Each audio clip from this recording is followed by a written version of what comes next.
আসসালামু আলাইকুম, cook and ইটের পক্ষ থেকে আজকে হচ্ছে দুইটা রেসিপি নিয়ে আসছি। প্রথমে হচ্ছে চিংড়ি মাছ দিয়ে একটা ঢ্যাঁড়স ভাজি করব।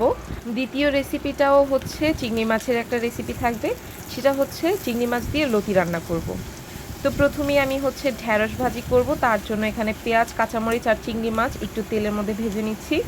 এখন এখানে দিয়ে দিলাম সামান্য পরিমাণের হলুদের গুঁড়া। এরপর হচ্ছে চিংড়ি মাছটাকে আর একটু ভালো করে ভেজে নেব।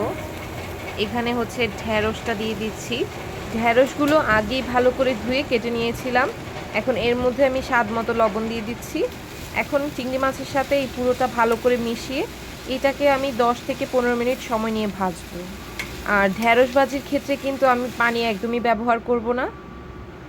ঢ্যাঁড়স ভাজিটা একদম তৈরি হয়ে গিয়েছে, এটাকে নামিয়ে নেব।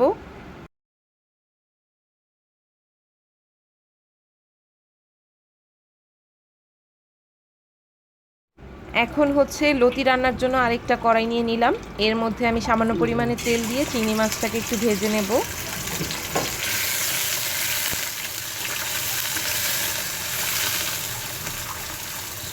চিংড়ি মাছগুলো ভাজা হয়ে গিয়েছে। এখন এর মধ্যে আমি দিয়ে দেব 2 টেবিল চামচ পরিমাণ আদা রসুন বাটা। এরপর দিয়ে দিব 1 চা চামচের মতো হলুদের গুঁড়া আর 1 চা চামচ মরিচের গুঁড়া, হাফ চা চামচ ধনিয়া গুঁড়া আর হাফ চা চামচ জিরা গুঁড়া, আর সবশেষে দিয়ে দিব স্বাদ মতো লবণ আর কয়েকটা ফালি করা কাঁচামরিচ। এখন সব কিছু ভালো করে মিশিয়ে এই মশলাটাকে কিছুক্ষণ কষিয়ে নেব।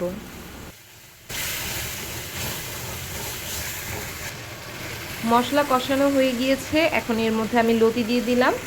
এখন এটাকে একটু ভালো করে মিশিয়ে নেব আর 20 থেকে 25 মিনিট সময় নিয়ে এটাকে রান্না করব।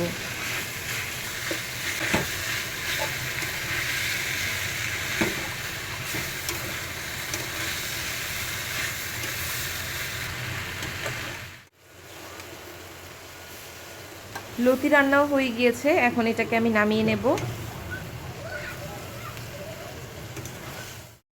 এখন সবশেষে প্লেটে খাবারগুলোকে সাজিয়ে নেব।